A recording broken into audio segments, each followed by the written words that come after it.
Juan Soto contract. Ooh. So we know the teams that met. Red Sox, Yes. Yankees, Mets, Blue Jays. Yes. And that was introductory. No offers were made. Mm-hmm. We're reaching step 2. Offers have been made to Juan Soto. So MLB's John Morosi reported the Yankees, Mets, Dodgers, Red Sox, and Blue Jays. Dodgers are in there. Have offered Juan Soto. Of course they are. The Athletic reports he's going to receive multiple rounds of offers to gauge interest and weed out teams. Final decision around the time of winter meetings, which is early December, so in a couple weeks. Yeah, we'll know soon. Juan Soto is playing it slow, which is a smart thing to do. Yeah. And you know what? I actually like the transparency in all of this, where they're saying, like, he's going to get offers, and he's going to say, let me get more offers, and he's going to continue gauging interest. Yeah. Because him and Scott Boras are just going to keep going, well, they offered 14 years, 40 mil a year. What are you going to do? 15 years, 42 mil? Yeah. What about 15 years, 43.5 mil? And they're playing the game, how young he is, how good of a bat he is, best bat in baseball, in my opinion. Yeah. At his age, where I know people listening, like 15-year contract, and I keep saying, but you're going to get 10 to 12 great years out of that. For him, it makes sense.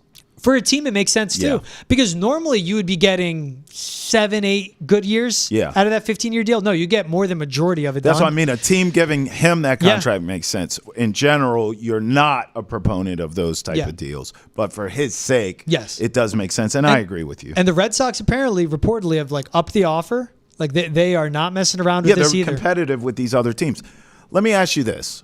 And the reason I'm asking you this is because of where I'm going to go here. As you see the tweet here. That's from Hector Gomez. That the Sox have increased their original offer, both in years and total value, which is important. Huge. Yeah. Because the benchmark for a player contract. Yes. I understand the Shohei Ohtani, but Juan Soto does not pitch. Right. Look at Aaron Judge's deal. Right. And that's $40 million a year, I believe, maybe 42. I could be wrong. I'm thinking Juan Soto is 15 years, 43 mil AAV. Yep. That's what I think it's going to be. Okay, let me ask you this, and I'm asking you because this I'm going to go in this direction for where I think he's going to end up. Do you believe that Juan Soto is looking at this from a highest bidder standpoint only out of these teams, or do you believe that it's the combination platter of money and fit? Team closest to winning, those kinds of things. Do you believe there are ancillary reasons, fit in the lineup, city, whatever it is, friends on the team? Do you think that weighs into this, or is it literally the business of highest bidder? That's where we're going. So he's won a World Series. Yeah, he has. So he performs great on the biggest stages. He does. So it's highest bidder. Your gut. No, I think it still has to be team structure. Look at what Juan Soto did on Tuesday. Dropped the announcement thing on his Instagram. And he announced he's a partner with Celsius. Yeah, that was cool. You get that when you're playing in World Series games, when you're playing in playoff games, let alone winning them. He was the best bat in the postseason, this past postseason. So to that point, on top of like that guy just rises to the occasion. Playoffs, brightest lights. He's one of the best performers out of all of MLB. So why would the team structure has to matter to him? And he's played his way into a spot where obviously he's going to take advantage of the business. But it can determine what his top 3 are. Let's take Blue Jays out of it because I don't think the Blue Jays qualify and they'll put him in a spot to be playing in the playoffs or late in the playoffs. So if they're the highest bidder, he's not choosing it because of that. He would look at what are the Mets, Yankees, Dodgers. Okay. What are they selling? All right. Red Sox. What are they selling on that? Here's why I asked you that. Yeah. You and I recently did an interview with Michael Lombardi on Foxborough Rush. Yeah. And I asked, I don't know if you remember this, but I asked that exact question because we were talking about as it pertains to the Patriots and getting free agents. And I asked Michael Lombardi, do you think potential free agents for the Patriots will look and the Patriots can sell young stud quarterback in Drake May, all this cap space, we're growing together, right?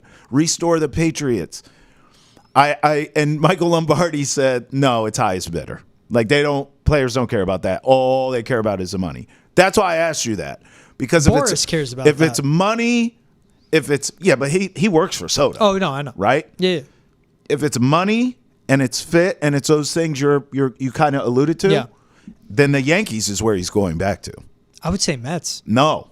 If it's highest bidder, Mets. I think the Mets will outbid the Yankees because they're the Mets and they're the little brother that can't. You know, the little engine that could, they're the little engine that can't ever. And what they keep doing and how they fix their problems is print money and overpay guys. The Mets, knowing that the Yankees are in this, will, if it's by $1, like the Price is Right, they will outbid them damn Yankees. So if it's everything you laid out and fit, I actually think he's going back to the Yanks. Don't forget the Dodgers are only paying Shohei Ohtani $2 million. That to me is like a the wild dark card horse. and all that. That's a dark horse. So I remember, I don't think he's going to the Dodgers, man. Right? I don't think either. I don't think he's going. I think it's New York. I'm not going to lie. Look, Red Sox fans, I said this from the beginning. Everyone said I was stupid. Fine. I still think kudos to the Red Sox for being in this sweepstakes seriously, right? They're upping their deals. They're hanging in there, and he may pick the Red Sox. I will do backflips down the street naked if he picks the Red Sox. So don't get it twisted. But I still, if you lose out on Juan Soto, all is not lost. If they're willing to spend like they're showing here, then go get me a Corbin Burns, please and thank you. Go get me a Blake Snell, please and thank you. Like, it's all good. I've been saying from the beginning, I want arms. And it feels so strange for me to – it's not that I'm saying I don't want Juan Soto, but I want Juan Soto in an arm too. Yeah. Like, I don't want to lose sight of what the hell you really need here. Not that, again, like, needing Juan Soto's automatic, like, the day is long. Of course, every team needs him. But if you're giving me a choice or you're saying you're only going to get one or the other, I've been consistent with this, George, from the beginning. I want the arms. So if you lose out on Soto, Red Sox fans, there's still Snell, Corbin Burns, there's others to be had out there arms-wise. Red Sox are showing you they're willing to spend that cheese. Go get one or two of those arms, and you still win the offseason. I don't give a damn where Soto ends up. With that being said, I do believe the best fit is the Yankees, and the highest bidder will be the Mets. So my bet is on New York. He's not leaving New York. It's just a matter of where he ends up out of those two. Highest bidder or great money, better fit. That's Yankees. All those teams need to improve, especially in the rotation. Mets, Yankees, Red Sox. Lefty bat like his, and I understand the Red Sox have a lot of lefty bats, but you can make movement within the lineup. He fits in really well in Boston, too. Him and Fenway. Bro. It's just, I mean, you look at right field or just a guy that can spray it, even if it's deep center. He's such a good bat. He really is. Clutch, as you said. You obviously assume you spend that kind of cheese, you get Soto in here, you better be making him postseason, right? He's going to show up. A lot of pieces moving up, bright future, too. Oh, yeah. He's going to show up. Oh, yeah. How many of these guys you pay, Aaron Judge, excuse me, and then they don't show up in the postseason? I know. So Soto's not one of those guys. You've seen it twice. I think that's actually the biggest leverage play he has. Yeah, you're right. Seen the World Series. You've seen his past postseason. You've seen it in San Diego. The youth. And the youth. And the youth. Such a good bat.